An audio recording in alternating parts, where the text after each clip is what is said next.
بسم الله الرحمن الرحيم. يا أيها المزمل قم الليل إلا قليلا نصفه أو انقص منه قليلا أو زد عليه ورتل القرآن ترتيلا إنا سنلقي عليك قولا ثقيلا إن ناشئة الليل هي أشد وطئا وأقوم قيلا إن لك في النهار سبحا طويلا واذكر اسم ربك وتبتل إليه تبتيلا رب المشرق والمغرب لا إله إلا هو فاتخذه وكيلا واصبر على ما يقولون واهجرهم هجرا جميلا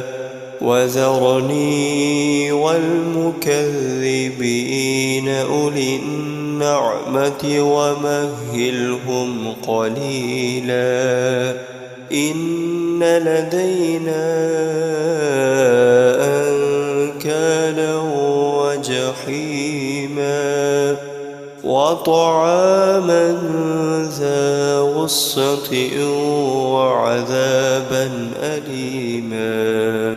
يوم ترجف الأرض والجبال وكانت الجبال كثيبا مهيلا إنا أرسلنا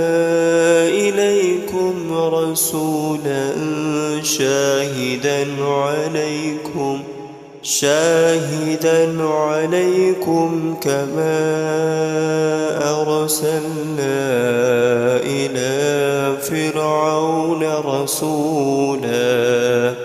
فعصى فرعون الرسول فأخذناه أخذا وبيلا فكيف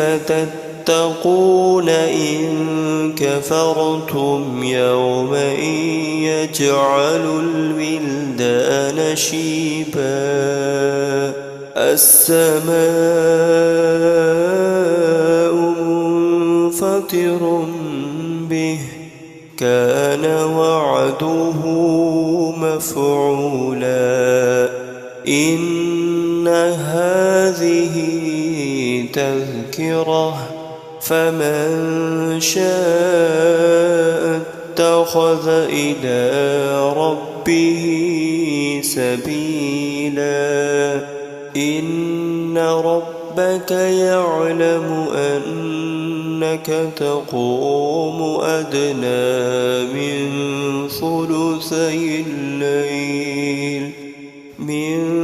ثلثي الليل ونصفه وثلثه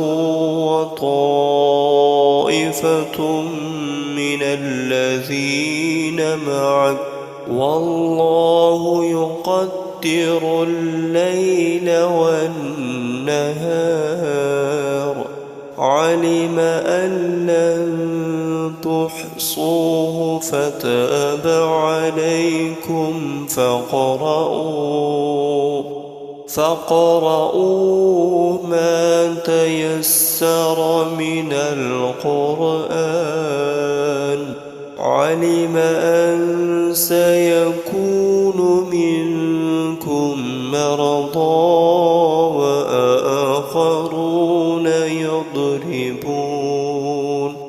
وآخرون يضربون في الأرض يبتغون من فضل فضل الله وآخرون يقاتلون في سبيل الله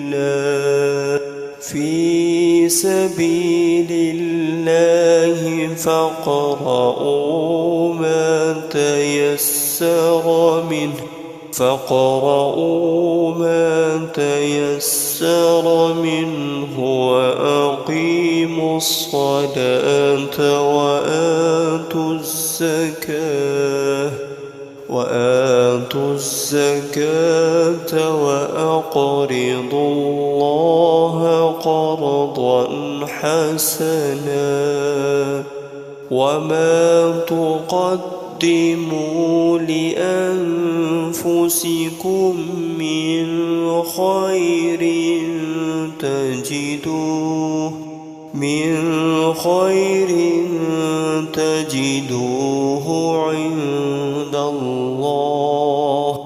عند الله هو خيرا وأعظم أجرا واستغفروا الله إن الله غفور رحيم.